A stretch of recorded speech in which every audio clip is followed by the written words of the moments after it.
much, and you balance it. Yeah, I got a lot. So I got a lot on my gracefully. plate. All right, so you talk about you being a worshiper. That's how like I met you in church, and I was just like, oh my gosh, you started worshiping and singing, and I was just like, it's just so much that's in her that I'm ready for her to just let go. And it was like you posted something the other day, and it was like a video, and quote to quote, you said something about 2 years ago during my freshman year at Penn State Harrisburg, and this is where like your soul, like everything was beginning, and you was just like, tugging. God was just tugging your heart to Yeah. crawl to Him. Can you talk about a little bit more about like that time, maybe a little bit of that experience, kind Yeah. of, so we kind of understand where that came from? Yeah. So when I said that that's where like the restoration of my soul began and that God began to tug on my heart, I said that because during that time, so a year prior to that, I had lost my dad. Mm-hmm. And I just wasn't in a good, like my relationship with God was not stable at all at the time. I wasn't in a good mental and emotional place. I was in a toxic relationship at the time, but I didn't really realize it until I got out of it. There were things that I noticed within that relationship that kind of drew red flags, but people, you put it to the side when you think that Yep. you're in love and this and that. Oh yeah. But moving forward, when I started going to Impact Fellowship, that's kind of where I met all of you. And I started to go to PSH, I started meeting all of you. That was my first time living away from home. I lived on campus for my first year of college, and there was a lot of change and adjustment that was going on, and I was under a lot of stress.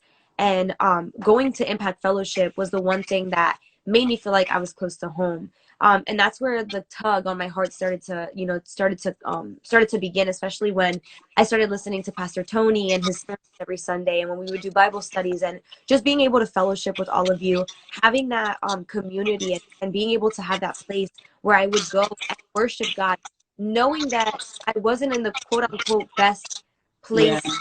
God made me understand and realize what his favor meant, and it made me respect and love him even more for it, because Mm-hmm. at that moment, I would constantly and consistently tell myself, like, Mary, you're not in the right place. Mary, you're not in the right place. Like, you shouldn't be worshiping. You shouldn't be worshiping. But it was those exact same thoughts that were holding me back from walking my purpose with God. And I had to make a decision to put those to the side and start to learn and really grasp what God was trying to do in my life in the moment, even though I didn't run with it right then and there. It was just like I said, like that little tug that started to happen where Mm-hmm. he was calling me back. And it was crazy because time and time again, I found myself running away from God, and yet He would bring me back to the same place Mm-hmm. of worship. Like I would consistently try to run and try to hide from what God was trying to do in my life. And honestly, moving to PSH was kind of like me running away from my purpose, or at least trying to run away from the church. And then I get on campus and I find a place that makes me feel like home. And I'm like, whoa, whoa, whoa, God, like I see what you're trying to do here. So that's Uh-huh. basically what I meant when I said that was the beginning of my restoration of my soul, where God began to tug on my heart, where He started to kind of make me realize, like, hey, girl, this is your calling. Like, there's Mm-hmm. not like there's nothing, there's no place you can run to that you can get away from what I'm trying to do through you. So there's this old saying that we know, when pain meets comfort, Yeah. right? So at that time, you're going through the hardest time of your life, right? And now you're going to PSH, you're going to church, you're trying to run away, but you're finding comfort in church, Yeah. right?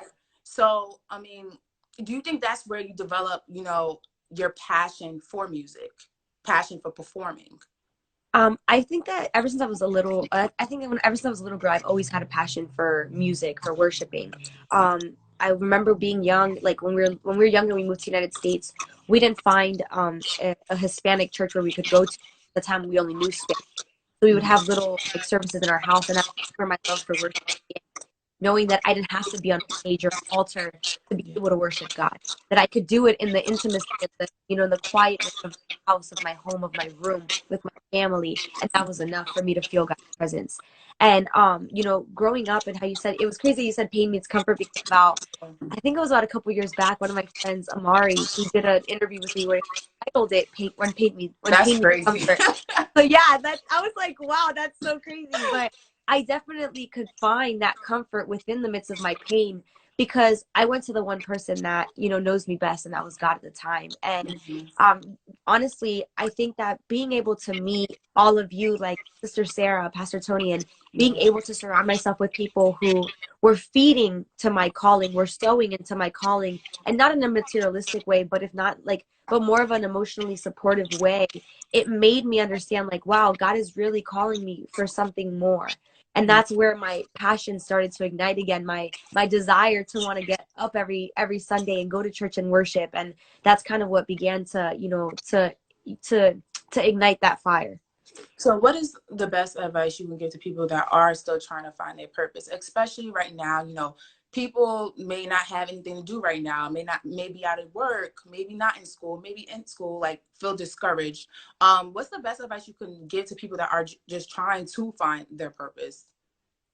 I think that the biggest advice that I could give to people when it comes to finding their purpose, because I think a lot of times when we think about purpose, we think about this huge, like, it has to be this big deal. Like, it has to be something that's going to, like, change the world. And honestly, your purpose is something that it brings you joy and peace. It brings you the satisfaction to understand and know that you are using it to be able to pour into others. That's my opinion when it comes to purpose. So if you're struggling right now to find your purpose, if you're struggling right now and you feel discouraged or you feel overwhelmed because you don't know what you're doing with your life right now, the first thing I'm going to tell you, it's okay. Yeah. Number Okay.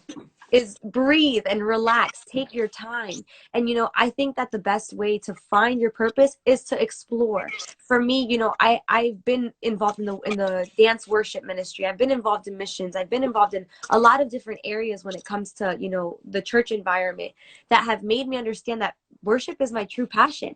You know what I'm saying? Like, that's really what I was called to do, to bring the gospel and share the gospel in that way. When it comes to the secular, I'm going to talk about, like, business and like what I'm studying.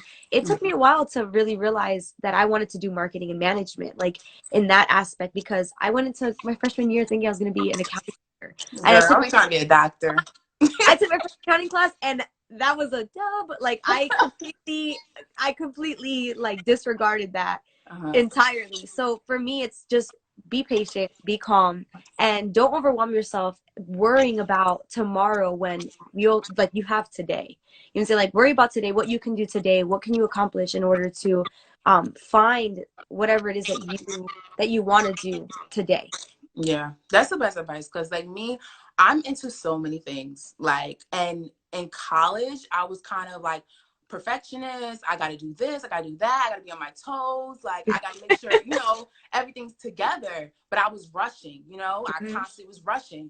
But now I'm kind of like, sometimes things happen for a reason. Yeah. And sometimes you need that time to breathe, to reflect, and actually, understand what God is trying to tell you. Because sometimes God is telling you something left to right, but we're just ignoring it Yeah. just because it's not what we want to hear. Exactly.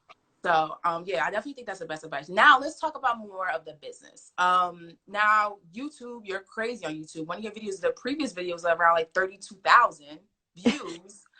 um Miss Barry, like, so humble, but like your videos views are crazy. Most of your music is in Spanish. Mhm. So tell me a little bit, are you trying to stay in that realm? Are you trying, like, what are you trying to do? What's next for you? So right now, this is an interesting question, because a lot of people ask me this, Mhm. and so I'm working on a single right now. Okay. Um, my goal was to get it out before the end of the year, but because of certain things, I'm not sure if that's going to be able to happen. But I'm not really stressing about it. But I am working on it. When it comes to, like, language wise, like whether I'm going to stick to Spanish or whether I'm going to stick to English, I honestly think I'm going to be doing a mix of both. I think I it's really enjoy worshiping in both languages. I think it's good. It's good to do both. I think it's great to do both, and I don't want to limit myself to only mhm. one, because then I feel like it'll limit the people that I can reach through the gift that God has given me. And I don't want to limit what God can do for me, because I only want to stick to one specific quote unquote target market. Yeah.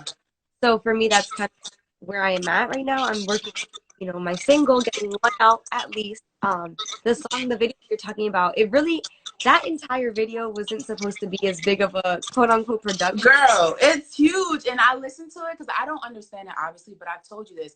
if I see something and I see a performer, I can feel it. It's just something I can feel it. I don't have to understand it, but I understand. Hmm. But I was watching it and I was like, yo, this is crazy. The song is, and I looked up the words and stuff like that.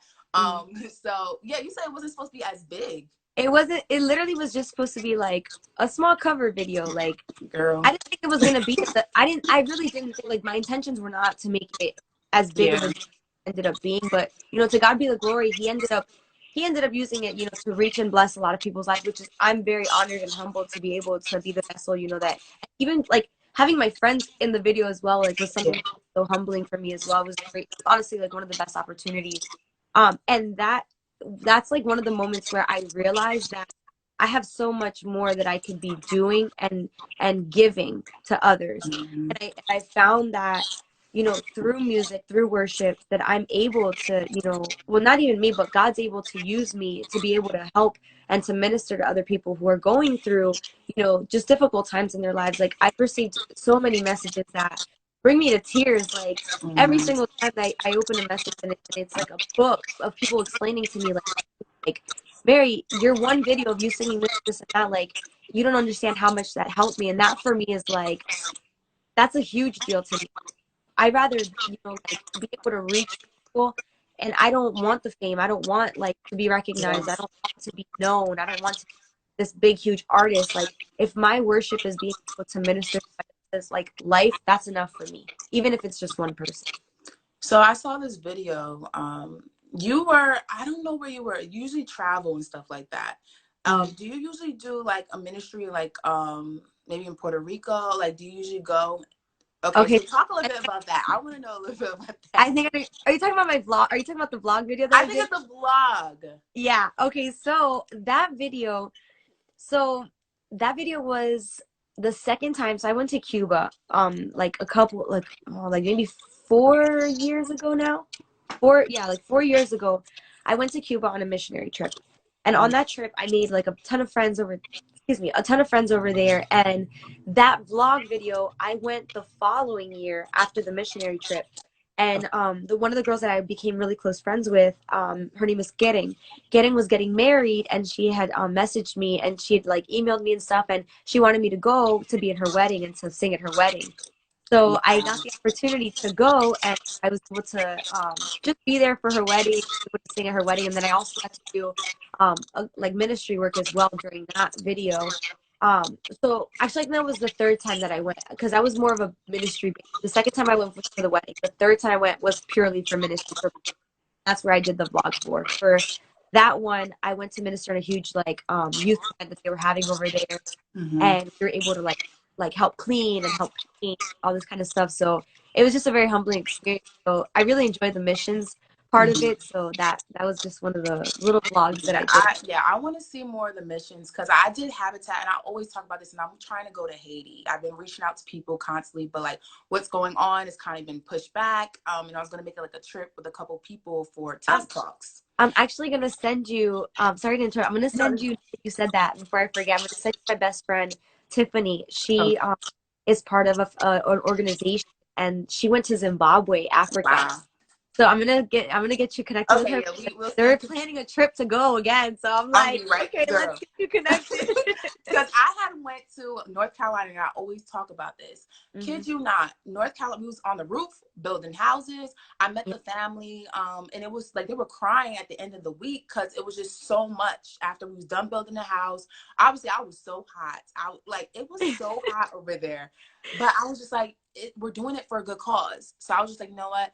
The next time I want to do this, I want to do it in my country. I want to do it in Haiti. Like Yeah, I want to go everywhere because it feels so much better when you're helping other people out. You see their reaction and like you're really putting in the work. It's not like yeah. I'm just signing something and giving them money. Right. I'm actually there Going there and to yeah, work. Yeah. helping out with things. Yeah, so I definitely want to see the mission. Like I really so what's okay, what is with the missions, what is like the best feeling doing like missions? The It's a best lot. feeling. So the best feeling for me, and this is with anything that I do, is serving. Okay. There's a verse in the Bible that says we were called and we were put in this earth to serve, not to be served. So for me, serving is one of the biggest, like, that's like the biggest satisfaction that I can have, is being able to help other people, being able to pour into other people. And like you said, like seeing their reactions, seeing Yeah.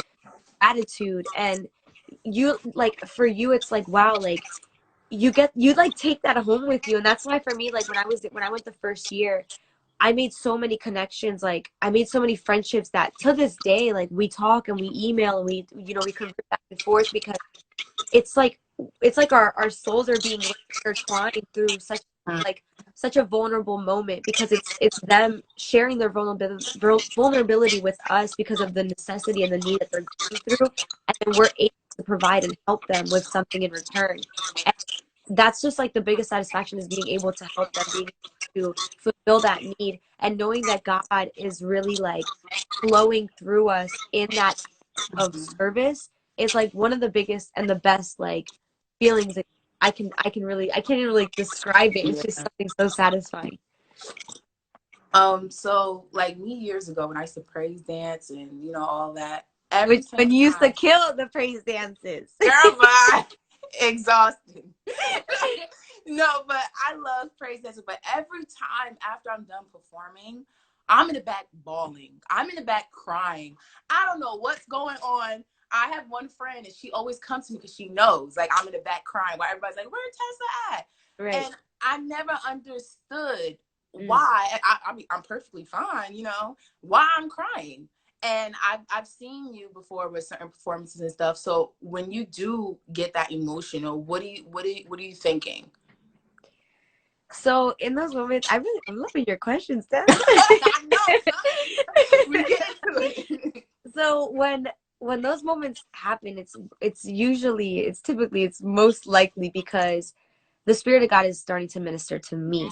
Mm-hmm. And for me, that's one of the most overwhelming feelings, because it's so interesting to me how sometimes I'm invited to go minister to a place, and throughout my own worship, I'm gonna like God is using my own worship to minister to myself in that moment. And that's why I'm just so in that moment I get so overwhelmed by what he's doing through me, and Mm-hmm. seeing what he's doing through me with like to other people, and then what he is doing in me in that moment. Because Mm-hmm. sometimes like people think that because you're up there, you're on the altar, you're on the stage, and that you're performing, that you're ministering, that you're fine, that you're good. And a lot of times it's not like that. Yeah. And sometimes we think that we're good and that we're cool, like everything's fine, like everything's chilling. But then when we start to minister, we start to understand, like, and that feeling comes upon us where we start to break down, or we feel that spirit start to minister to us, because there's certain areas in our heart and there's certain areas in our soul that God is trying to deal with in that moment. And that is like the perfect Yep. moment to do it, because he's like, hey, I'm trying to do something through you and in you in this moment. So that's basically what I feel when I get those moments of like where I Mm-hmm. start to cry, where I start to feel overwhelmed with his presence, because he's doing something in me while he's doing something through me. Yeah, let me tell you, the toughest time for me, someone came to Pastor like church for us, and they asked me to dance at a funeral. Wow. So I was like, I don't know if I can do it, because I still look at the video till today because I don't know how I did it. I literally don't know how I did it. Mm-hmm. So I was debating if I should do it or not, because I was just like, that's like a emotional thing for me. I don't even know the Right. person, but like I already know I can't handle it. So I go. I was like, no, I'm just gonna do it because they asked me. It's for a reason. It's for a reason. So I'm just gonna go. So I go. Before I go on stage, I start bawling. I was like, I can't do this. I can't do this. But I'm like, okay, you know what? Let's just suck it up let's just get it together. I go on stage and I start dancing, and God is talking. Like through this dance, I don't even know these people. He's just talking. And then I get off, and then the lady comes to me, and she just in tears, left to right, left to right. And she was just talking and stuff. And that was the first time I was like, okay, this is what I like doing. And this is what I'm gonna do. So, whoo, child, I understand your feeling, because every time I see you, I'm like, girl, I'm right with you. It's just I'm amazing what it's amazing, because God is just so great that he's able to do that in those moments. He's able to like, and I believe that we're such empty, like we're just such broken vessels sometimes, and the fact that he can use us to minister to others is it's just like it's just so it just I don't have words sometimes to describe it. It's no words for it. That's the thing. It's indescribable because it's like, wow, God, like I'm going through things right now in my personal life. Like I have burdens, I have baggage, I have things that I'm dealing with, whether it's at home, whether it's at school, whether it's in my job, whatever the case may be. And yet you're still able to like to Yeah. use me to be able to minister to others and to pour out to others. And that's just it's just crazy to me. Like it's crazy. Now, so this is another thing. When I used to like perform at school and then I'll get emotional and stuff, it's because you're going through so much stuff, but we know how to put a mask on. Okay? Yes. We know how, like, we could be going through something that morning, but I'm going to class. I'm happy. I'm walking around with my life together, got my little purse, getting it together because that's just how it is. So, but as you get older, it's okay not to be okay. It's okay Right. to understand that, you know what, you're going through it, but you're going to get through it. Yeah. And this is another question I have for you, and I think that a lot of people may go through this too. Putting on a mask, right? How do you feel like people put a mask on to satisfy their needs, or you think it's to satisfy others? Ooh, okay. I'm throwing these questions at you. This is a loaded question because I did it for so long. Me too. Truthfully speaking, I did it for so many years, and there's still instances where, I'm like, nah, I'm good, I'm okay, like I'm fine. Mm-hmm. Um, I think that more than satisfying your own needs or the needs of others, I think that we put a mask on so that we don't disappoint or fail people, or are what we think are the expectations of others for us or Mm-hmm. towards. So sometimes we walk around this life thinking that everyone holds us to a specific standard and that we fulfill that standard. Yeah. So, like you said, like fulfilling their needs, fulfilling the view or the vision that they have of who we are, or the picture of who we are.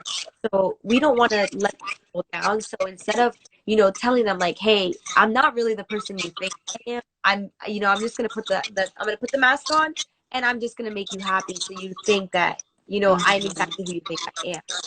And it's such a dangerous thing when we do that because one, we are we're lying. We're lying and we're faking it. And that whole like fake it till you make it thing for me, like I don't do that. It don't work. Listen, it don't work. It don't work. So for me, it's like I'd rather be vulnerable and honest with people and say, hey, this is who I am, broken and all, like flaws and all. And you Mm-hmm. either love me or you leave me alone. Like Mm-hmm. you want to be in my life and you want to help me or you want to support me or you want to saying like you want to continue this walk with me or you don't. That comes with friendship, comes with Oh relationship, yeah. with anything in life. And I think that like I said, a lot of reasons why we put a mask on it may be to satisfy others and Yeah. what others think of us.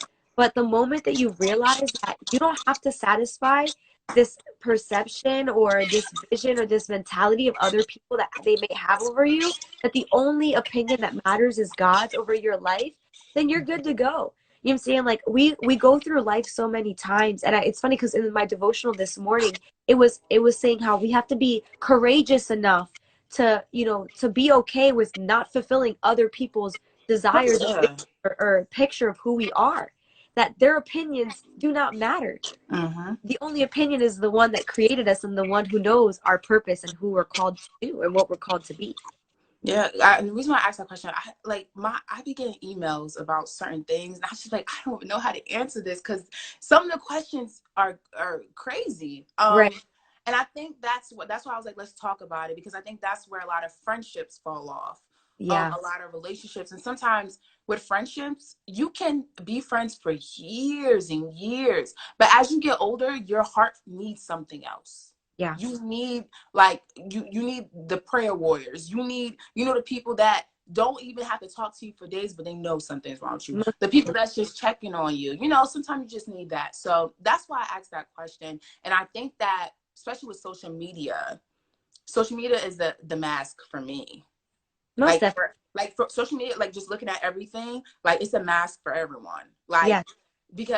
but it's social media. So sometimes it's good to step away from social media. Like I stepped away from social media for a while because I was just like, I can't deal with this. It's just too much negativity going on. And you just see all this stuff that's going on. So And I think that's the problem with that is because being a marketing major and focus on social media marketing, I think one of the things that I have come to understand is that social media, the platform itself, is not bad. I think the way that we utilize it Oh is what yeah. matters. I think we are the ones that, because we want to put on this facade, because we want to put on this I'm living my best life when I'm really not, Mhm. type of mask and type of image to everyone. That's where the flaws, and that's where the badness like just starts to happen. Like when we try to just act and be someone that we're not, Mhm. that's when we're giving that false, that false hope, that false image, that false like, just picture of what's not really real. And that's why, again, I completely agree with you that it's time, like there's times where it's good to take a step away from social media and kind of Mhm. like detox from it, and to get away from it, because of the simple fact that we've turned it into something that It's is not. so fake. Mhm. Like, do you know who Jesse Wu is? Do you know? Yes. Okay, so Jessie Wu was going, just like you said that, Jessie Wu was going on a rant. Mhm. And she was just like, she don't understand, like, all of a sudden, like, on social media, it's been so many things about bodies and this and that. Bodies. So she's been, like, negatively, like, coming at herself. And she was literally about to go walk and go get surgery. And I was just like, what? Yeah, like, literally, she just had all these thoughts. And she just kept talking about it. And the fact that she opened up about it, more women spoke about it, Yeah. and they came to the conclusion, you know what, I'm good enough. And I don't need to look at something else to want to be that way. And that's why That's I say sometimes social media can be very like deadly most because definitely. of that. Unless Yeah. you're, yeah. So It can be a I dangerous thing when, when you're consistently, and like, think about how much time we spend on our phones. don't. Oh You know, yeah. we're consistently swiping, swiping, swiping, and we are like, oh, it's not a big deal. Double tap's not a big deal. Double tap. But in our minds, in the back of our minds, those pictures, those images get like burned in our memory. And then when we're in our rooms, we're like, oh, wait. And then we start to pinpoint, like, I don't look like her. I need to have this. I need to have that. uh, And that's where, like, that's where your insecurities start to come out and all this type, and like, and sometimes it's insecurities that aren't even real because they weren't even there until you saw that picture of the person who has something that you don't even like, that you don't have, that you don't even that you don't even want. But because they present it in such a glamorous way, you're drawn to it. You're like, hey, I want that. When in yeah. reality, you don't even need it. Listen, I've talked to so many girls. I'm like, listen, you are perfect though.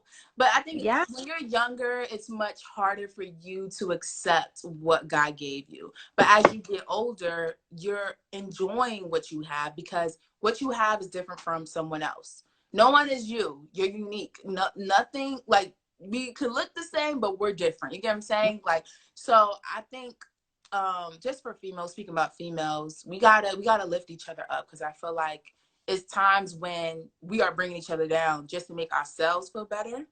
Mm-hmm. And it's hard for someone that may not have as many people around them and stuff like that to still think positively of themselves. Right. So Yeah. ladies, you hear that?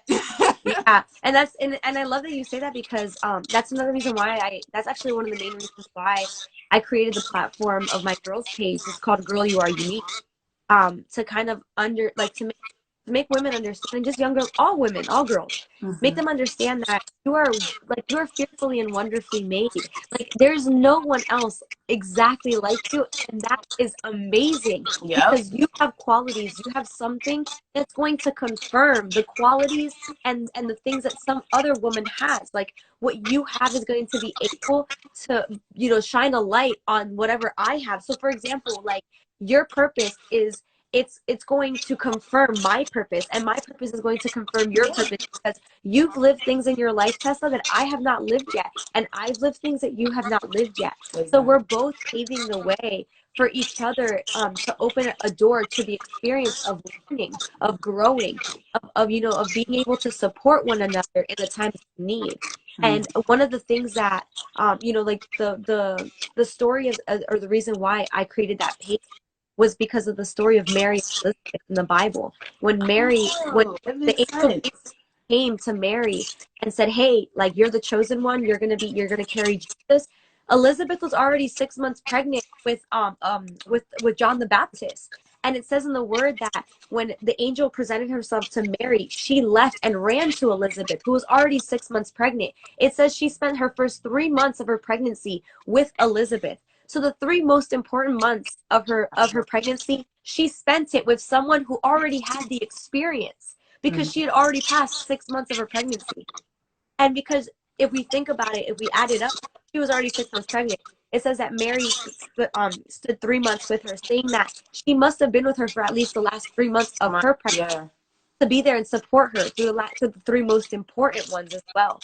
So it's like, for me, and it also said that when Mary got there and she greeted her, just by the sound of her voice, the spirit made the baby inside of Elizabeth jump, which was a confirmation that she was carrying Jesus. Yep. And then and like that's why the word is so crazy to me, because it's like now we see that in our lives. So you've gone through so many things and you have experience in areas that I may not have experience in. So I can acknowledge that and recognize, hey, I may not know this in my life, and I can go to Tessa and ask her for advice or ask her for Yep. advice Vice versa. so that Yep. I can learn. Exactly. That's you preaching, Mary. Like I said, we're all here to lift each other up. That's the reason why I started Tess Talks. Honestly, Tess Talks, I just like talking. I like to get to know people. I like just feeling good, making people feel good. So I knew that starting this platform would allow me just to talk, allow me to get to know people, and also bring light to different things. So Yes. I definitely understand why you started your stuff, and it makes sense. Like it makes sense. So like with the midst of what's going on, how have you been staying positive with all this stuff that's going on? So one of the biggest things, obviously, is prayer. Has been prayer for me and reading God's word. During this quarantine, I got to like really reaffirm my faith and really reaffirm my communication with God. Mm-hmm. Another thing that has really kept me positive has been I do sticky notes where I put words of affirmation on my mirror. And every morning I get up and like sometimes I do it unconsciously where I just look at them and I'm like, oh, like I didn't even intend to go to the mirror and read them, but because I was getting ready and I saw it, it made me change my mindset in that moment, even if I wasn't even having like a negative mind. Mm-hmm. Another thing that has kept me like positive has been reading books. I've been reading a lot of books during this quarantine, and the things that has really been like filling me with so much more knowledge and so much more understanding. So prayer, the Bible, Do you books. like automobile? The auto, I think it's called that automobile something. Like when you're like if you're a reader, it reads it to you. That's Yes, been popular a lot. So really. speaking on your sticky notes and stuff, so I didn't announce this, but I'm supposed to be announcing tomorrow. So whoever that's in here, you're gonna find out. So I created a journal called Tess Talks, Make It Happen. I'm gonna send you one. Hey, Yes, congrats. yes, thank you. So just like you saying that, it's talking about manifestation. It's talking about it's give you quotes on feeling good, how to start your day. It's also asking you certain questions so that you can open your mind and also see how you being negative is affecting you. So Yeah. the only way to be is positive, honestly. So yeah, I'm definitely gonna send you a book. I think you'll definitely like it. Love You put some it. sticky notes in it and stuff like Yes. that. But honestly, Mary, I appreciate you for being on Test Talks. You got like honestly, I was like, Mary gotta be on here.